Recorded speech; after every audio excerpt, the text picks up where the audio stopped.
kushuthi ke sesingaqhubeka mhlambe kodwa sibe abangani ngoba siyazi ukuthi uma umntwana wami abangani yebo kade uyindoda yami sesiyabangani ngicabanga ukuthi lokho kuzokwenza ukuthi singazondani siqhubeke ukuze siyikhulise kahle phela ingane yethu ngoba wena kodwa inzondo sewuyicreateile already kumina ngokuthi ungiboshela isikhathi udlale ngamfana nokuthi uNewzile because njengamanje lo muntu ozomthola nizoya phambili naye nibe ne-future then mina ngisale behind mina kusamele ngiqale phansi ngikwazi ukuqala enye impilo entsha nomunye umuntu wesilisa nengane ngiphinde ngichazele ukuthi ubaba wakho uyilento asethu iyona yena manje no hayi ngeke ngeke Ngiyaxolisa nje ukuningena hayi emlonyeni. anginizwa mina Mfowethu, usisi u10 na 6 years nindawonye. Mhlawumbe kulo 6 years ungene vele kule relationship.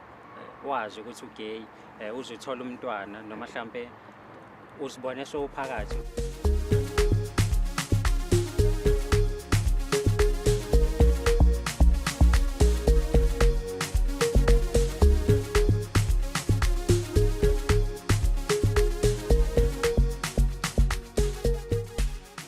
Siphinde sikubingelele futhi kwenye episode yohlelo silungisa umjolo. Yazi ukuthi uyithola khona la ku YouTube channel ebizwa ngokuthi Umjolo Show. As per usual, gama lami ngingudlala Matifana and I'm the next big thing in KZN. Uyazi ukuthi ngavela nje wangibona kwi channel yakho suke kukhona noma kanjalo umjolo odinga ukulungiswa and thina sikhonela kona lokho ukuthi sizokulungisela umjolo wakho. Mhlawumbe ukuthi nawe khona inkinga oyibonayo umjolweni wakho kulula kakhulu sithumelele i-email yakho njengamanje kuhlelo khona la khona sokwazi ukuthi ke sikulungisele inkinga zakho emjolweni. Email ongakwazi ukuthi usithumelele kuyona ilula kakhulu umjoloshow@gmail.com. That is umjoloshow@gmail.com. Ake sicheck ukuthi namhlanje sibheka indaba kabani and kufanele silungise iphi nanokuthi sizohamba kanjani isixazululo sayo. While sisacheck ungakhohlwa ukusubscribe, ulike, uphinde ushare yona le channel le kubangani bakhe. Sikuthanda kakhulu uku-engage nawe. Into ongayenza ukuthi ucomment khona sizobona ukuthi kuthini ukuphawula kwakho ngama episode wethu esuke siwakhipha. Siphelezele ke siyobona ukuthi namhlanje sibheka indaba kabani and yini edinga ukulungiswa. Angibingelele kubabukeli igama lami ngiuandile ngowakamkhize ngokuzalwa empendle kodwa manje sengayihlala khona la eThekwini. Into engenze ngacela ukuthi ngibhalele kule show ingenxa yokuthi ngifuna mina ngisizakale kune confession engifuna ukuyenza kuzinhle wakwaNgcobo sesithandane naye iminyaka ewu5 years. Angazi ke izomphatha kanjani lento azobe yizwa namhlanje ngoba nami iyangisinda ukuthi ngihambe ngihambise kuyena. Mbukeli, masiphinde sikwamukele futhi kuhlelo silungisa umjolo. Lithola khona la ku channel yakhe esibiza ngokuthi Umjolo Show. Njengenjwayele igama lami ngingudlala Matifana and uzwile kade iqala ishow ukuthi ngikukhombozisele ukuthi ungakhohlwa ukusubscribe, ulike, uphinde futhi ushare le channel to abangani bakho noma imindeni wakho. Mhlambe nezihlobo zakho ukuze bazi na ngayo ukuze futhi bathole ukuthi mhlambe nabo khona izinto abafuna ukuyilungisa emjolweni wabo bazi ukuthi nansi indawo right to do that. Well, uyazi ke mase sihlele kanje phansi ukuthi noma kanjani umuntu osuke sibhalele suke sesimthathelile umuntu afuna ukuthi akhulume naye samletha la khona sokwazi ukuthi sikhulume naye and find a solution towards umjolo wabo. Njengenjwayelo kukhona usisi esinaye namhlanje sizothola kabanzi ukuthi kahle kahle kuyikephi la kumele kulunge khona emjolweni wakhe. Dadewethu siyakubingelela siyakwamukela kuhlelo silungisa umjolo namhlanje. njani bhuti Ngiyaphila sisiwena njani? ngiyaphila nami Ngiyaphila. Sethi mangabe sithole email salithola igama lakho but umbukeli obukayo njengamanje akana idea ukuthi uba lwesinaye namhlanje. Mhlawumbe ungaqala uyi-introduce kubabukeli emakhaya ukuthi uba lesinaye namhlanje ohlelweni. igama lami nguzinhle isibongo sami ngwakaNgcobo yebo Okay, Zinhle Ngcobo ula namhlanje nathi and njengoba ulezwe igama solungisa umjolo. Khamba kanjani emjolweni wakho? no khamba kahle kahle kakhulu akukho nje ngathi kunenkinga noma kuyasinda ku right Uyibona yonke into ihamba kahle. Ngenzeka mhlawumbe ukuthi njengoba ula namhlanje uyaxakeka nje ukuthi why ngila namhlanje noma mhlambe uthi I know ngizobona ukuthi ngibizweleni.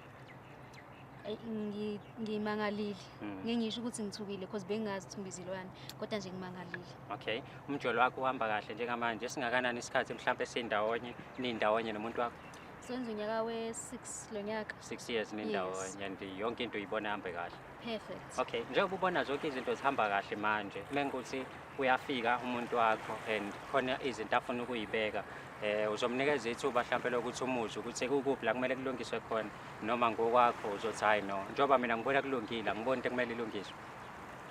Kuzodepend ukuthi inkinga yena ayidalulayo ukuthi yona kuyiphi because bengibekile ukuthi ayikho into engiyibona iyinkinga kwamanje. Ngibona yonke into nje isa-right, ayikho nje into engathi isayingqinamba emjolweni wethu.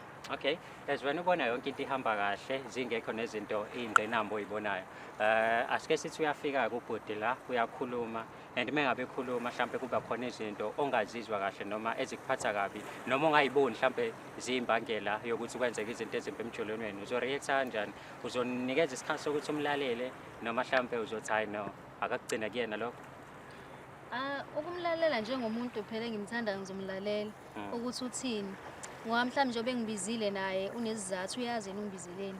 Kodwa ukuthi ngizozizwa kanjani kuzoya ngesimo nangento azosuke seyibeka kumina ukuthi uthini kahle kahle. Okay, njengoba ubona la kunamakhamera kunabantu futhi esisebenzisana nabo, labantu babona la ibona-ke abasisizayo ukuthi yonke into la ihambe kahle, noma kuthiwa imoyeni yaphakama mhlawumbe ukuze kufike ekuthenini yalwa but bakwazi ukuthi ba-avoide leso simo leso ukuthi sigcine singenzakalanga. Mhlampe-ke ungaqala usithembise nje ngaphambi kokuba sikubizele umuntu wakho ukuthi noma yena azoyisho uzomlalela ukuthi uthini, uzo-react-a ngendlela e-right and awungeke uzule. Yeah. Yeah, ne? And ubukeka uyintokazi e-right ezithobile, awunawo nje ukuthi angikuboni umuntu olwayo. So let's find out ukuthi-ke kahle kahle ubhuti ufuna ukuthini kuZinhle and uZinhle uzoyithatha kanjani indaba kabhuti uma ngabe sefika la ezomtshela indaba yakhe. You ready? Yes, I'm Okay. ready. Njengenjwayelo-ke mbukeli, ithimba lethu lizomthatha ubhuti limsondeze khona la eduze mase siyabona ukuthi ngempela yini la afuna ukisho kuZinhle and uZinhle uzo-react-a kanjani. Uyasazi silungisa umjolo. Nawe uma ukuthi unenkinga ethi umjoloshow@gmail.com. That is umjoloshow@gmail.com. Asibone-ke ukuthi meyabe ithimba lethu lisilandela ubhuti uzofika athini kuthina namhlanje.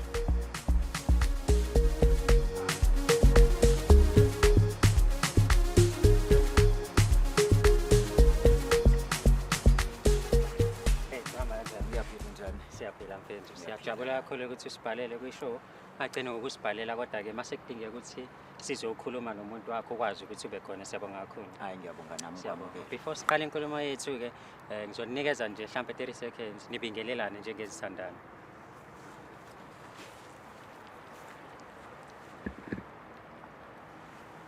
Wow, nice. Okay. I can see ukuthi uthando lusemoyeni, love is in the phakathi kwenu nobabili. Ngalawa mahagi nje ngiyabona ukuthi konke into ihamba kahle. Mfowethu, usibhalele namhlanje kwishow khona izinto noma into ofuna ukisho kudadewethu. Sikulandele-ke yena sambeka la. Zinhle, uthe ready ukulalela. Nangu Andile usekhona. Andile, the stage is yours. Ngamtshela udadewethu. Yebo, ngiyabonga. Ngiyaxolisa ukuvele nje ngikuzume ngikulethe la kwishow. Mina obhalile ngakuletha khona ngenxa yokuthi nginesifiso sokukutshela into ongayazi. I-secret kahle kahle sengiphile nayo nje iminyaka nje eminingi. Futhi at the same time ngifuna ukuzoconfessa ngempilo engiyiphilayo. Ngicela ukuthi-ke mawuthola lokho ozokuthola ngasekugcineni uzungaphathi igaba ngikuzondi futhi nje ngifuna siqhubeke nje nokuxhumana kwethu besixhuma. Ngiyangithembisa ukuthi awuzungidinela. Ngakhuluma. Okay. Ngifuna ukuconfessa nje ngizongena straight nje udabeni. Ngizoconfessa something la ukuthi nje sengiphila isikhathi eside and nginobudlelwane nabanye abantu besilisa noma bobulili obufanayo. Kahle kahle ngingasho ngithi I'm gay. Right? Yeah, nge-right. Ayikho into ephazamisile mhlawumbe. Hayi ayikho ku-right ngiqinisile ngempela ngale nto engiyishoyo. Sengiphila isikhathi eside lento ngiyabona ukuthi ekugcineni angijabuli. Kuzoba sengazi ukuthi manje ngiyakuhlukumeza ngenxa yokuthi nje ngithi ngiyakuthanda kodwa ekugcineni la emaceleni ngibe ngijola nabantu babulili okufana nobami. So njengamanje ubungitshela ucabanga ukuthi ayingihlukumezi. Ingakho nje ngicilile ngacela ngabhalela la kule show because ngenzela ukuthi-ke kube nomuntu ozongilekelela ukuthi ngiyidilive le ndaba le because nami ingishaye kakhulu. Ngeke akuzwakali kahle. Mina nawe sinengane, mina nawe sinama-plans, ziningi izinto nje esinazo. Ukuthi ungaqhamuka manje sewungaka, sithandane sibancane uzongitshela ukuthi usunemizwa yabanye abantu besilisa. Why mhlawumbe ungahlangananga nami ekuqaleni ngalesikhathi lesi Yeah. usazizwa vele uqala ukuzizwa mhlampe nami ngangizo-understand kunokuthi manje isikhathi singako sungimoshele sona. Ngiyaxolisa ukungena emlomeni. Uyabona i-pressure, uyabazi abazali bami ukuthi banjani and sengibukile okuningi kwenzeka la ngaphandle. Abantu abagiyi bayabulawa especially momnyama la eSouth Africa. Bayabulawa abanye bayaxoshwa emndenini, abanye bayajajwa imphakathi. Manje kuba nzima ngempela-ke nami ukuthi ngiqhamuke sengithi nje ngizoyibhadlaza indaba ngibe ngingazi ukuthi izogcina isiphathe kanjani. Mina nje ngixolisayo ukuthi nje ngize kwaba ngathi-ke manje ngidlala ngama-feelings wakhe, ingakho ngithiwa ngikulethe la ukuze nami ngikwazi ukuthi ngibhodle ngikhiphe konke okungaphakathi. Akuzwakali. It's not like ukuthi angikuzwa kodwa into yakho ekhulumayo njengamanje nje iyangihlanyisa, angazi ukuthi ngithathe kanjani. Side isikhathi and wena uwazi kahle ngaphakathi kwenu ukuthi wena umuntu onjani. Abantu abachazayo ukuthi bageye bakade bayamukelwa nawo abazokwamukela. So ngicabanga ukuthi nje wena selfish kade nje ungiboshe isikhathi sami lento yakho nje awuyahlanye nje kahle. Hayi ngoba ngi-selfish Zindla. Nawe ngicela ukuthi uzifake ezicathulweni zami. Nami bengikhula nje ngingazazi ukuthi ngime kuphi. So manje njengoba sengikhulile-ke sengiyazi ukuthi kahle kahle kumele kuqhamuka ngokwama-relationships ukuthi mina ngimephi manje Noma ungayichaza sengiyazazi. kanjani uthi ngifake ezicathulweni zakho into uma ikusinda iyasinda, nami ngeke ngize ngikwazi uyifaka ezicathulweni zakho. Njengamanje zifana nezicathule ey'nkulu, mina ngimncane kuzona, angizwa nje sidalo lento yakho. Mhlambe khona enye into osazongitshela yona ngaphandle kwale, awucabangi kahle, ngeke. Hhayi akukho okunye, umqondo wami angisawushintshisi, sengicabange kahle ngihlelile nje Mina ngiphelile. ngimephi mina kuwena, ngiyini yakho manje-ke uma ngabe sewugay wena lo gay wakho, mina ngiyini manje. Njengoba kade ushilo ekuqaleni ukuthi njengamanje sesize saba nengane, akusho lokho ukuthi sengizomzonda wena ngiphinde ngizonde nomntwana. Umntwana ngiyamthanda, uyisibusiso sesivela kuNkulunkulu and uyena futhi owesihlanganisile. Shuthi-ke sesingaqhubeka hlampe kodwa sibe abangani ngoba siyazi ukuthi uma umntwana wami vele. Abangani Yebo. kade uyindoda yami sesiyabangani. Ngicabanga ukuthi lokho kuzokwenza ukuthi singazondani, siqhubeke ukuze siyikhulise kahle phela ingane yethu ngoba Wena kodwa inzondo sewuyi-create-ile already kumina ngokuthi ungimoshele isikhathi udlale ngamfana nokuthi unyuzile. Cause njengamanje lo muntu ozomthola nizoya phambili naye nibe ne-future, then mina ngisale behind. Mina kusamele ngiqale phansi ngikwazi ukuqala enye impilo entsha nomunye umuntu wesilisa nengane. Ngiphinde ngichazele ukuthi ubaba wakho uyile nto asethi uyiyona yena manje. No, hhayi ngeke. Okay. Ngeke. Ngiyaxolisa nje ukuningena Hhayi emlonyeni. anginizwa mina. Mfowethu, Yebo. usisi u-10 na 6 years nindawonye. Yebo. Mhlawumbe kulo 6 years ungene vele kule relationship wazi ukuthi ugay, uzothola umntwana noma mhlawumbe uzibone sowuphakathi ukuthi Bengizibona ukuthi ngigeyi kodwa kuwukuthi-ke nami ngakazazi kahle, ngahlala kakhulu kwi-denial stage. So-ke nokuthi-ke i-pressure-ke ngiyithola kubazali-ke bengiphusha bethi bafuna ingane. Nami Okay. ngaze ngagcina sengitholene naye kuzinga ngoba ngimazi kudala nje emva kokuthi siqede umatric. so umntwana wena bekuwumuntu omfunayo noma mhlawumbe Besingamplanelanga, bekuyi-pressure. kwazenzakalela. I-pressure. I-pressure yabazali. Ya, i-pressure kahle kahle. Kodwa-ke ngoba-ke nginkoba ukuthi-ke kuvela nengane-ke manje-ke. Okay. Now ufuna ukutshela udadewethu ukuthi ufuna ukuphumela obala kahle kahle, umtshele ukuthi lento le aniyiphilayo njengamanje ayikho. Futhi umfuna umtshela ukuthi akazame ngenye indlela noma akazame omunye umuntu because wena usulithathile igxathu lokuthi uphila yiphi impilo, so akakwazi lokho and then accept leyo nto ofuna umtshela yona ukuthi accept, move on, uzoba khona empilweni for ingane, uphinde futhi ube uchomi wakhe. Yeah. Usho njalo dadewethu, ngeke sathandana manje sozoba uchomi wabhuti, aphinde abe ubaba wengane. Ngeke ize ngikwazi. Nawe nje awuyithathi nawe bhuti uyibeke esayidini lakho, kufika umuntu wakho njengamanje ethi usethandana nomunye umuntu wesifazane, ubone ukuthi ngaba njani. Ngeke. Mfethu, Hey, nami le ndaba nje kade ngiyishilo nakumina nje ibingisinda yonke le minyaka esengiyiphilile nawe ngoba bese ngilitholile iqiniso sengizazi ukuthi ngimi kephi. Kodwa-ke bese kungisinda ngenxa yokuthi ngasekhaya banginikeza i-pressure futhi bayakuthanda nasekhaya. Kodwa-ke futhi akusizi ukuthi ngibambezele wena nempilo yakho, mina ngibe ngiqhubeka neyami ngapha eceleni. Ngiyaxolisa nje ukuthi ngifike sengikuveza ngale ndlela engikuveze ngayo. masuphumele ubala-ke njengamanje, angithi manje usuphumele obala Yebo, njalo. kuyena uzi mhlampe ekhaya bona ucathi bazoba kanjani? noma sebeyazi vele bona. Hhayi abakazi ekhaya ingakho nje nami uzi ngizomcela nje ukuthi ake sigcine la thina sobabili lento then-ke sizoyothi uma ukuhamba isikhathi ngoba ngiyabona nakuyena kusanzima mese sekuvela kanje akabidila nayo nje kwamanje lento then-ke mese-ke sizobona ngokuhamba kwesikhathi ukuthi senze njani. Dadewethu, mhlampe kule minyaka ewu-6 nindawonye no-Andile, akukho mhlampe nawe kade ukubona noma ukusola ukuthi kungenzeka ukuthi uGay mhlampe waziba ama-signs ekhona noma ubungaboni lutho nje ubuthi no umuntu wami lo futhi sine-future naye. Futhi u-Andile nje ayikho into e-wrong ngaye. Mhlambe izinto engathi ngiyayibala angazenzi njengendoda azikho ube-right nje perfect. Phela nje into mhlampe engingayisho ukuthi kulo muntu oyithandayo oyinono obumbonayo ukuthi uclean ngisho nakumina Andile uyakwazi ukupheka ayikho into angakwazi ukwenza ama-duties like abantu besifazane. Futhi nje uwumuntu o-stylish ulo muntu okanjalo. So noma kuthiwa bezikhona lezi zinto bengingakaze ngiyithathe ngokuthi kanti kulo mkhakha lo asengitshela kona ukuthi ubone ukuthi yena akasuye umuntu wesilisa oqondile but bengakaze ngimcabangele lezo zinto lezo uyindoda nje right. Ube right nje romantic kuwena and kunikeza lonke uthando oludingayo. That's why ingekho lula mayengitshela lento angitshela yona because bengekho into engiyidinga komunye umuntu wesilisa engayitholi kuyena. Mfethu manje ke njoba ufika la kwishow uzosho ukuthi hayi no so ubonile ukuthi uthanda abanye abantu besilisa. Uphumela obala ngoba uzi ukuthi unama-feeling okuthanda abanye abantu besilisa noma uphumela obala ngoba uzi ukuthi unawo ama-feelings and usekhona mhlawumbe umuntu onayo ingaka ukuthi nosithi mhlawumbe akathola umuntu wakhe. Ngiphumela obala ngoba ngibona ukuthi hayi sekuyisikhathi ngempela.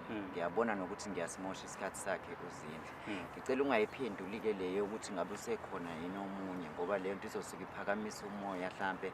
Kanti hayi angisho ukuthi kunjalo ngenzela singayikhulumi nje leyo. Manje ungenayo umuntu shuthi uvele vele lo muntu leyo bekhona. Uma ngisuke ngiqhamuka naye-ke ngithi-ke usekhona-ke wena ubuzophatha kanjani lokho? Angisho ukuthi ukhona angisho ukuthi ungitshela wona njengamanje. Hayi ngisacela singakhulumi ngokuthi ukhona yini okuseceleni kwamanje asiqhubeke nale yethu sinozi.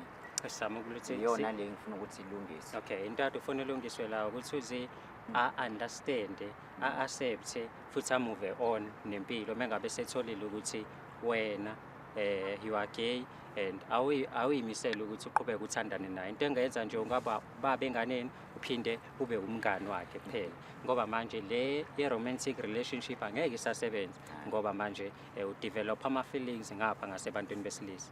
Hayi impela kunjalo ibeke nje ushaye khona ngoba and ayikho into engashintsha lokho. Akukho kusengashintsha umqondo wami ngoba sengiqedile phela nje ukuthi ngenzela uzi ukuthi ngimtshele ngendlela ekahle ngingamqhamukeli ngendlela eyisayidi elibi nokuthi-ke mase sizobabili mhlampe ngekayizwisise kakhulu mhlampe besingaze size sixabane lethiwa ngivele ngabhalela le show ngenzela ukuthi ube khona nawe ukwazi ukuthi nawe umvula amehlo umbeke njengoba ngimbeka nje esithombeni nawe. Zindle uyazwela dadewethu umfowethu uthi hayi no sesisede isikhathi in fact uthandane nawe vele gay wabekezela ngoba ipressure ekhaya emphakathini aphuma kona ibimhlupha noma ubecindezelekile ukuthi angakwazi ukuphumela obala but manje njengoba usemdala usebona ukuthi akaphumela obala into afuna ukuyenza ukuthi angadlali ngesikhathi sakho angakulibazisi ulokuthi unomuntu kanti ama-feelings awafani so ufuna nje ukukutshela ukuthi esekuhlukumezile naba nengane ndawonye wazi wabona i-future kodwa ufuna wazi ukuthi ayikho i-future nayo ndawonye future ningaba nayo nje ningaba nayo as abangani nanokuthi kadlala i-role yokuba ubaba emntwaneni. Your take on that one? Akulula futhi akulula yasinda kakhulu. So ungakhali kuzolunga ngiyakuthembisa ngizoluke ngikhona ngikusupporta nawe uzigcine sewakwazi ukuthi wamukele cause impilo yami le and sengiphile nje impilo yami ngesikhathi saside kakhulu manje sengifuna ukuphila nje impilo engade ngiyangifisa nami ngikhule. Ingane ngizoqhubeka nje ngiyisupporte nawe futhi nalapho la udinga khona usizo ngifuna ukuthi silekelelane ukuze ingane sikwazi ukuyikhulisa naye ibe ne future njengabanye abantwana.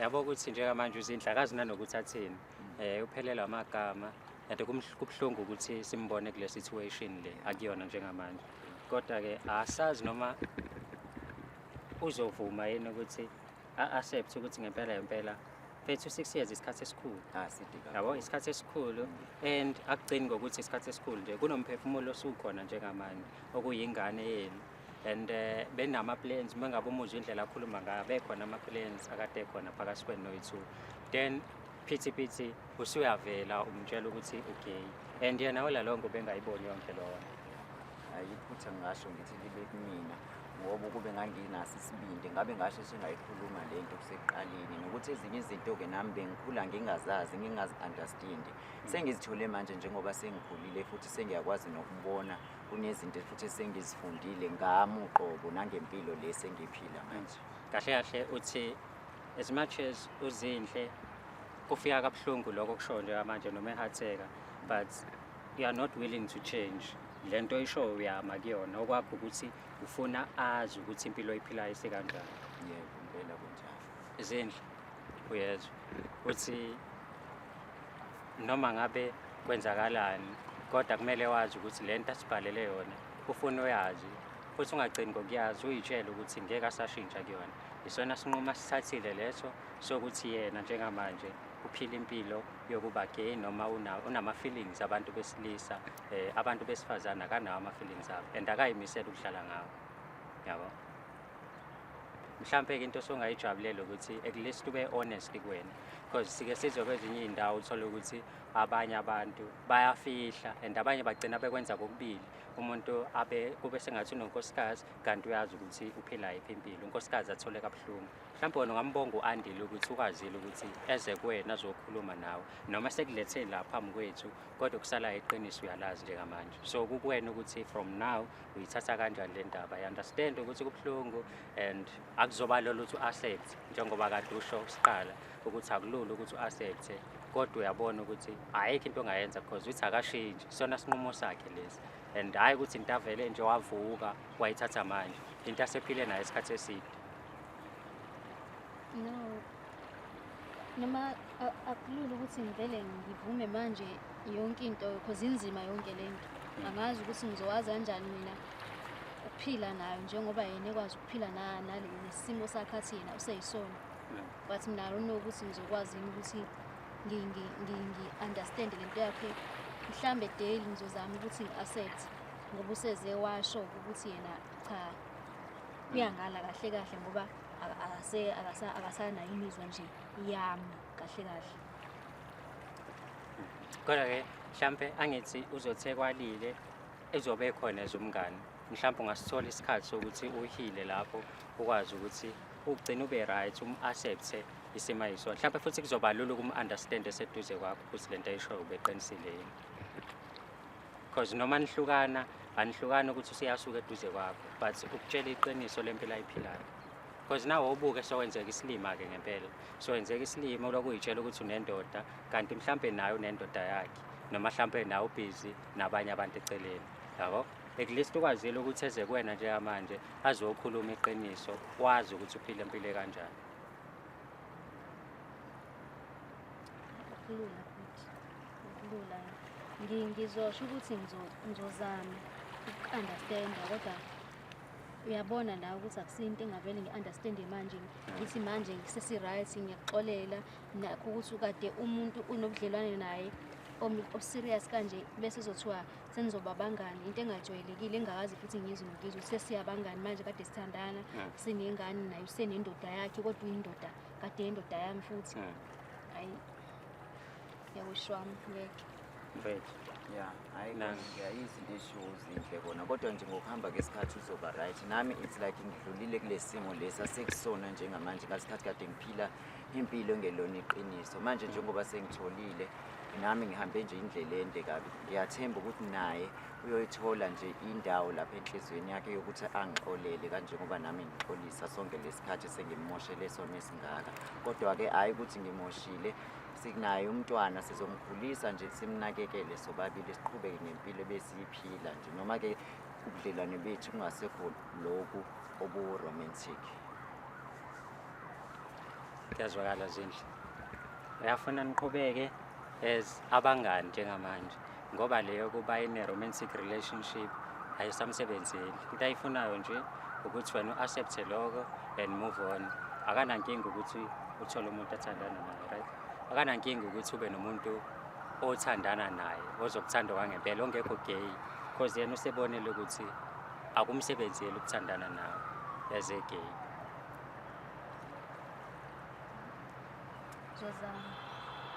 Uzama uku-understand. Kodwa-ke as uwumuntu osolitholile iqiniso wena mhlampe ngiyakubona isimo kusona njengamanje. Ikuphi okungcono ukuthi uhlale ulazi iqiniso nanokuthi uhlale wenzeke isilima mhlampe uzitholele wena indlela thizeni ngale kokuthi yena azokhuluma nawe? No, i-right indlela akayenze ngayo ukuthi angitshele iqiniso kodwa mhlambe mina ngimangazwa ukuthi usengithathile wangibeka phambi kwabantu yabo wazongitshela into engitshelayo namhlanje kube kuthiwa wakwazama ukungitshela noma wazama ukuyingena lento sisobabili wabona ukuthi angi-understand wasithatha ezinye inyathelo zokuthi akazi uninake ezosho ukuthi nginenkinga la nomuntu wami kanje. Mina ngishaye ngebhomu ngibona ngento nje singaka and mina akaze ngibone inkinga sinayo mina naye. Mhlambe into engithuse kakhulu ileyo. Kodwa ukuthi angitshela iqiniso ku-right noma seku-late.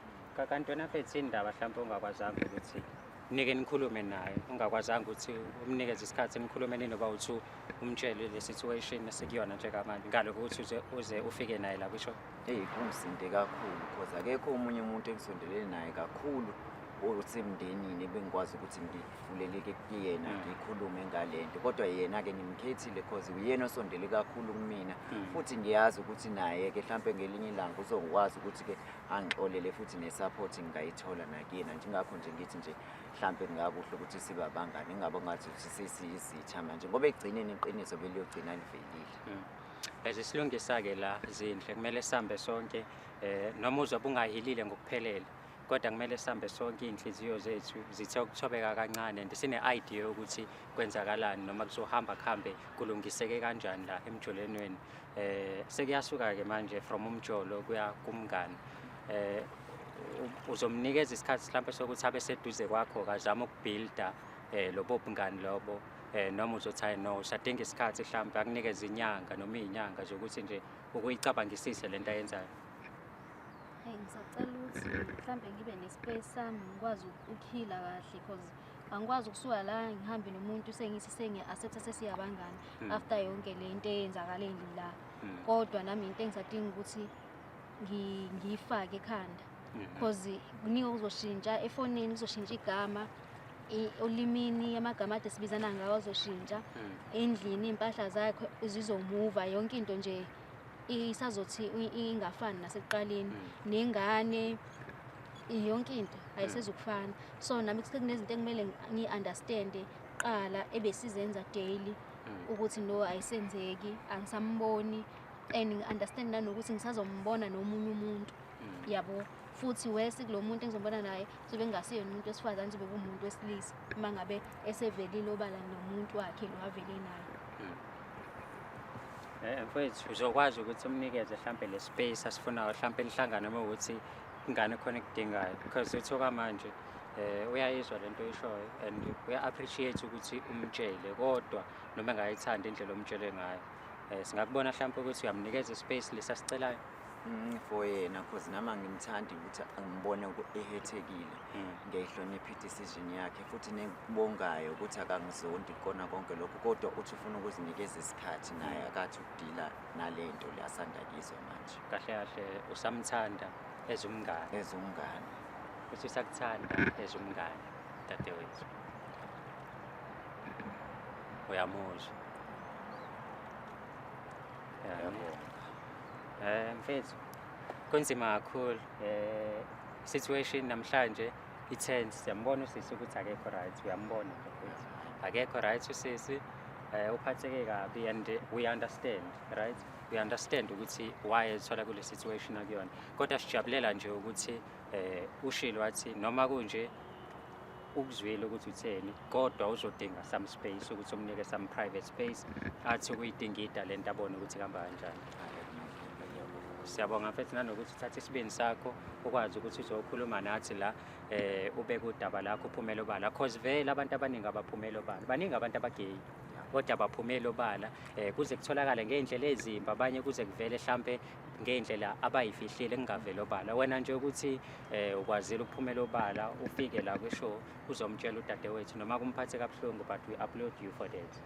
Siyabonga mfethu ukuthi ube nathi dadewethu ngiyazi akuzoba lula kunzima noku-accepta kodwa-ke njengoba eshilo ukuthi ayikho into engenziwa ayikho futhi into ongayishintsha iyona ndlela aseyithathile le. I believe you had to accept and move on and then ubone ukuthi impilo ihamba kanjani. Kunzima yebo siyavuma kodwa-ke kuzomele uzame ukuthi u-accept i-situation njengamanje. Yani i-situation yanamhlanje-ke mbukeli ibithanda ukuba a bit tense kodwa-ke uyabona ukuthi hayi no sizamile ukuthi sixazulule noma kube khona isixazululo noma singafikanga-ke esiphethweni kodwa kubalulekile ukuthi-ke udadewethu uyasho ukuthi noma kunje kodwa-ke uyamuza ubhuti and ufuna nje private space ukuthi akwazi ukuthi azithole naye and ayetshise le ndaba ukuthi ngempela sekumele athole enye i-boyfriend manje and ngapha nobafo ugay uzobe seyiphilela eyakhe impilo eseceleni into ezobe ibahlanganisa nje umntwana kuphela njengamanje. Mhlampe nawe unendaba ethinta umjolo and ufuna thina singenelele kulula kakhulu sifinyelele njengamanje umjoloshow@gmail.com that is umjoloshow@gmail.com kwazi bani mhlampe kwi-episode elandelayo siyobe siphethe wena. Ya hey kona kuye kwaba nzima ngesikhathi sekufanele ukuthi ngiconfess ngimtshela ukuthi yini le engize ngayo kube nzima kakhulu kwaye nami ngicishe ngaphelelwa amazwi kodwa ke nokuthi ke phela ngiyazi ukuthi uthando lwethu lukanjani bese silikhulise kanjani nokuthi ke mosusowuzwa nje kube ngathi nje ngidedela ibhomu kuyena wangafuna nokuyizwisisa le ndaba ukuthi ithini la kona kade sengimbone sekhala nakumina kuvele kwazwela kwababuhlungu cause othandweni lethu besingajwayele ukuthi sikhalisane so mase ngimbona lapha ngavele ngaba sezicathulweni zakhe nami nje ngicine sengibona ukuthi hayi inyembezi sifuna ukuphuma ngazibamba ke kodwa ke ngiyathemba ukuthi naye ke uzogcina right ke. Ngiphatheke kabi kakhulu la sengimtshelile ke yonke lento kodwa sengibona ukuthi ke kunesikhathi la kufanele ukuthi aphendule usephelelwe namazwi akasakwazi nanokukhuluma ngoba ngiyamazi ukuthi mekwatile uvela bekanjalo akathanda ukuthi akhulume nalokho nje kuvele kwangiphatha kabi ngabona nje ukuthi cha ngimkhoxile nokuthi mhlawumbe indlela engimvezeli ngayo lelu daba uyena lufika kabuhlungu ke njengamanje kuba ngathi nje ngiyawuphula ngempela umoya wakhe ngiphatheke kabi nje nalapha. Kuye kwangijabulisa ke kona ukuthi ngigcine ngempela ngiyithululile ke lento beyingisinda nami iminyaka ngeminyaka nanokuthi ke ngiyabonga ukuthi ke naye ke uzinhle uthe usazoyohamba ayoyicabanga kahle indaba suphenduka sizondane ngiyathemba ukuthi decision azoyenza ke nayo ke uzophuma neziphumo ezinhle kanje ngoba ngimcelile nje siqhubeke nje sibabangani kanye futhi nengane ngiqhubeke ngiyisupport nayo izindlela ezitswele khona noma dingo sizo khona ngikwenze njoba ngithembisile. Yani nibonile ukuthi episode yanamhlanje iphele i-tense ngenxa yokuthi kwayena uzinhle ubesangazi ukuthi yini azoyikhuluma ngendlela ade sephoxeke ngayo while ngapho uAndile ubephumela obala ngempilo aseyiphila njengamanje. Angazi ukuthi wona ukuthi uzithola kwi-situation efanayo what would you do ungenze njani kwisimo nje asizukuphaula kwakho khona la kuma-comment sizwe ukuthi uzophawula uthini kwi-episode yethu namhlanje. Mawukuthi ke unenkinga ezithinta umjolo xhumana nathi umjoloshow@gmail.com that is umjoloshow@gmail.com otherwise igama lami ngingudlala Matifana and I'm the next big thing in KZN. Ungakhohlwa ukulike awusubscribe uphinde ushare le channel umjolo show to your friends. Siyabonga kakhulu ukuthi ubuke and uqhubeke nokuthi support yona le channel. Siyabonga.